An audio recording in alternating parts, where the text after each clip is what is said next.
Hello viewers, welcome to Bonhi'S cookbook. আশা করি সবাই ভালো আছেন। কচুর সিজন, আর নারকেলের দুধ দিয়ে কচু হবে না তা কেমন করে হয়? কম বেশি আমাদের সকলেরই এই রেসিপিটি অনেক বেশি পছন্দের। আজ আমি আপনাদের নারকেলের দুধ দিয়ে মান কচুর রেসিপিটি করে দেখাবো। এখানে আমি কচুর উপরের দিকের যে অংশ, নরম অংশটুকু থাকে সেটুকু নিয়ে নিয়েছি, দেখতে পাচ্ছেন। এটাকে আমি সুন্দর করে পরিষ্কার করে নিয়েছি। এখন কেটে এরকম দেখতে পাচ্ছেন কতটুকু মোটা করে সাইজ করে নিয়েছি। আর চারপাশে যেই যে কোনাগুলো থাকে এই কোনাগুলোকে আমি একটু ঘুরিয়ে ঘুরিয়ে কেটে নিয়েছি, কারণ যখন আমরা কচুগুলোকে ভাজবো তখন দেখা যাবে এই কোনা থাকলে খুব দ্রুত পুড়ে যাবে, আর এটা কেটে ফেললে পুড়ে যাবে না, দেখতেও সুন্দর লাগবে। আমি কচুগুলোকে সামান্য হলুদ আর লবণ দিয়ে মাখিয়ে নিয়েছি, দেখতে পাচ্ছেন। এখন এগুলো আমি সরাসরি তেলে ভেজে নেব। তবে আপনারা যদি কচুর মুখের দিকের অংশ না নিয়ে একটু গোড়ার দিকের অংশ নেন, সেক্ষেত্রে আপনারা হালকা ভাপ দিয়ে নিতে পারেন বা একটু সেদ্ধ করে নিতে পারেন। যেহেতু আমি কচুর মুখের দিকের অংশ নিয়েছি, এটা খুব নরম থাকে, তাই এটা সেদ্ধ করার বা ভাপ দেওয়ার কোনো দরকার নেই। সরাসরি হলুদ লবণ মাখিয়ে ভেজে নিলেই হবে। ভাজার সময় খেয়াল রাখতে হবে কচুগুলো যেন খুব বেশি পুড়ে না যায়। হালকা বাদামি রং যখন হবে সেই মুহূর্তে কচু তুলে ফেলতে হবে। দেখতে পাচ্ছেন আমার কচুর রংটা কেমন এসেছে, হালকা গোল্ডেন কালার। একে একে আমি এভাবে সবগুলো কচু ভেজে তুলে নেব। এখন যে তেলে আমি কচু ভেজেছি তার মধ্যেই কিছু আস্ত মশলা দিয়ে দেব। দেখতে পাচ্ছেন এখানে আমি 2-3 টুকরো দারচিনি, 3-4 টুকরো এলাচ দিয়ে হালকা ভেজে এতে পেঁয়াজ দিয়ে দেব। যেহেতু এখানে আমি একটু বাটা পেঁয়াজ ইউজ করব, এর জন্য এখানে আমি কাটা পেঁয়াজ খুব সামান্য দিয়েছি।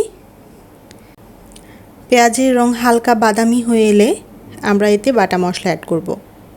এখানে আমি 1.5 টেবিল চামচ পেঁয়াজ বাটা দিয়েছি। পেঁয়াজ বাটাটা হালকা একটু নেড়ে চেটে নেব।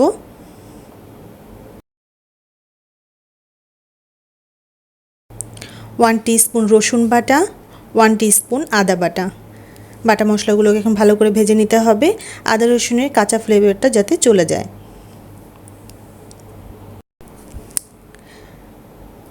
অল্প কিছুক্ষণ ভাজার পর এখন দিচ্ছি গুঁড়া মশলা।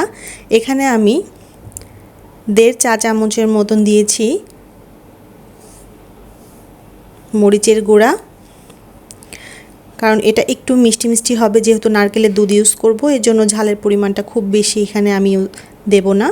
তারপরও আপনাদের যদি কারো ঝালের পরিমাণ কম বেশি করতে ইচ্ছা করে সেক্ষেত্রে আপনারা দিতে পারেন। আর এই রান্নায় কিন্তু হলুদের ব্যবহারটা হয় না। দিয়ে দিচ্ছি 1 টিস্পুন জিরা গুঁড়া, 1 টিস্পুন ধনিয়া গুঁড়া। সামান্য পানি দিয়ে মশলাটা ভালো মতন নেড়ে চেড়ে নেব। মশলাটা খুব সুন্দর করে আপনারা কষিয়ে নেবেন, কারণ আমি সব সময় বলি যে মশলা যত সুন্দর করে কষানো হয় রান্নার স্বাদ কিন্তু তত বেড়ে যায়। স্বাদ মতো লবণ দিয়ে দিব। আমি আর একটু সময় নিয়ে মশলাটা কষাবো।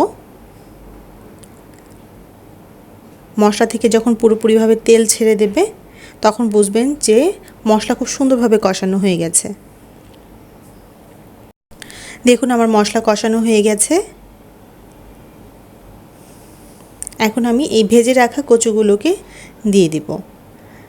কচু ভাজার পর অনেকটা চুপসে যায়, কিন্তু যখন আমরা আবার মশলার ভিতরে কচুটাকে দেব তখন দেখবেন যে এটা আবার ফুলে গেছে, আবার বড় বড় সাইজের হয়ে যাবে। কচু দিয়ে ভালো মতো মশলার সাথে মিশিয়ে আমি কচুটাকে একটু কষিয়ে নেব। 2 থেকে 3 মিনিট কষানোর পর এতে আমি দিয়ে দেব নারকেলের দুধ।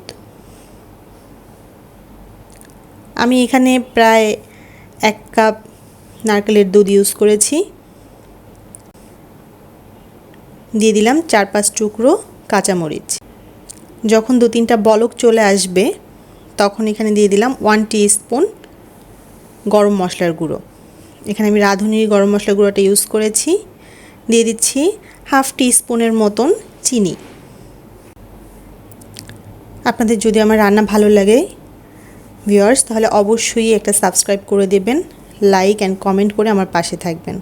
আপনাদের সাপোর্টই আমাকে সামনে এগিয়ে যেতে অনেক বেশি হেল্প করবে।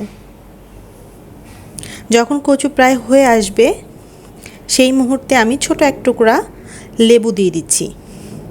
এখানে 1 টিস্পুনের মতন লেবুর রস হবে। এটা অবশ্যই দিবেন, দেখবেন যে পুরো টেস্টটাই অন্যরকম চলে আসছে। জাস্ট আপনারা আপনাদের পছন্দ মতন গ্রেভিটা রাখতে পারেন, তবে আমার কাছে মনে হয় এটার গ্রেভিটা একটু শুকনো শুকনো হলেই বেশি ভালো লাগে।